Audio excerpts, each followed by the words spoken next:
سمود ایک بت پرست قوم تھی۔ سمود اپنے بھائی جدیس کے نام سے مشہور تھے۔ اس قبیلے کا جد اور اس کا بھائی جدیس دونوں حضرت نوح علیہ السلام کی اولاد میں سے تھے۔ یہ عرب کا ایک مشہور قبیلہ تھا جو وادی حجر میں رہتے تھے۔ وادی حجر تبوک اور حجاز کے درمیان واقع ہے۔ اللہ تعالیٰ نے ان میں سے ایک نبی کو مبعوث فرمایا جن کا نام حضرت صالح علیہ السلام تھا۔ حضرت صالح علیہ السلام نے اپنی قوم کو بت پرستی سے روکنے کی کوشش کی اور ان کو راہ حق کی تلقین فرمائی۔ ایک دن حضرت صالح علیہ السلام نے اپنی قوم کو کہا کہ آپ لوگوں کے پاس کیونکہ دلیل الہی آ چکی ہے جس میں میری سچائی ظاہر ہے، اے میری قوم، اب تمہیں اللہ تعالیٰ کی وحدانیت کی طرف آنا چاہیے۔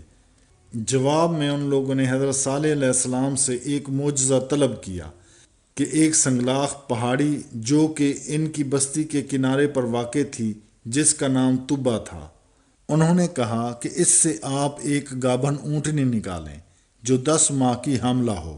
تو حضرت صالح علیہ السلام نے فرمایا کہ اگر ایسا ہو جائے تو تم ایمان لے آؤ گے؟ تو انہوں نے وعدہ کیا کہ اگر ایسا ہو جائے تو وہ ضرور ایمان لے آئیں گے۔ حضرت صالح علیہ السلام نے نماز پڑھی اور اللہ تعالیٰ سے دعا کی۔ ان سب کے دیکھتے ہی چٹان نے ہلنا شروع کیا اور چٹخ سے 2 حصوں میں بٹ گئی۔ اس کے بیچ سے ایک اونٹنی نمودار ہوئی۔ اونٹنی کا معجزہ دیکھتے ہی ان کے ایک سردار جندہ بن عمرو نے اپنے ساتھیوں سمیت اسلام قبول کر لیا۔ جو باقی ماندہ سردار تھے وہ بھی ایمان لانا چاہتے تھے، مگر زواب بن عمرو اور رباب بن حمر یہ 2 شخص بتوں کے مجاور تھے۔ انہوں نے باقی ماندہ لوگوں کو روک لیا۔ اونٹنی چونکہ 10 ماہ کی حاملہ تھی، اس نے کچھ عرصہ بعد بچہ دے دیا۔ یہ اونٹنی ان سمودیوں کی بستی کے ارد گرد چرتی چگتی رہتی تھی۔ ایک راہ سے آتی تھی اور دوسری راہ سے چلی جاتی تھی۔ یہ بہت ہی موٹی تازی اور ہیبت والی اونٹنی تھی۔ جس راہ سے گزرتی تھی اس راہ سے دوسرے جانور ہٹ جاتے تھے۔ جس دن یہ اونٹنی ان کا پانی پیتی اس دن وہ اس قدر دودھ دیتی کہ یہ لوگ اپنے سب برتن بھر لیتے۔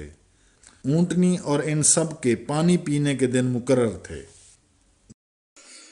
چونکہ ان کے جانوروں اور اونٹنی کے پانی پینے کے دن تقسیم تھے، اس لیے اس بستی کے کچھ اوباشوں نے ارادہ کیا کہ اس اونٹنی کو قتل کر دیں تاکہ ان کے جانور ہر دن برابر پانی پی سکیں۔ ان کے اس ارادہ پر کچھ عورتوں نے بھی اتفاق کیا۔ تاریخ میں 2 عورتوں کا ذکر آتا ہے جن کا اس اونٹنی کو مارنے میں بہت کردار تھا۔ ایک انیزہ بنت غنم جو ایک بڑھیا کافرہ تھی اور حضرت صالح علیہ السلام سے بڑی دشمنی رکھتی تھی۔ اس کا شوہر زواب بن عمرو جو کہ بتوں کا مجاور تھا اور سمودیوں کا سردار بھی تھا۔ یہ ایک مالدار عورت تھی اور اس کی لڑکیاں بہت خوبصورت تھیں۔ اس نے کہا ہوا تھا کہ جو اونٹنی کو قتل کرے گا اس کو اس کی پسندیدہ لڑکی ملے گی۔ دوسری عورت جس کا اونٹنی کو مارنے میں کردار تھا اس کا نام تھا صدقہ بنت ماہیہ بن زہیر۔ یہ خود بہت خوبصورت تھی اور مالدار بھی تھی۔ اس کا خاوند مسلمان ہو گیا تھا لیکن اس نے اپنے شوہر کو چھوڑ دیا۔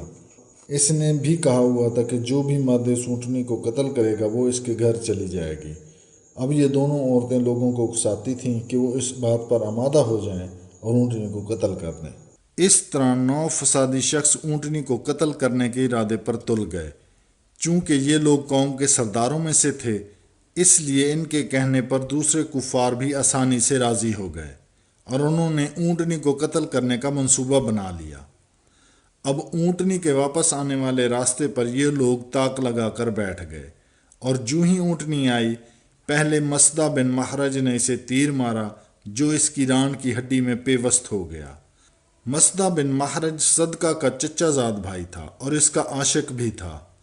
جب انیزہ بنت غنم نے اونٹنی کو تیر لگتے دیکھا تو اس نے اپنی خوبصورت لڑکی کو قدار کے پاس بھیج دیا اور قدار کو کہا کہ وہ اونٹنی کا کام تمام کر دے۔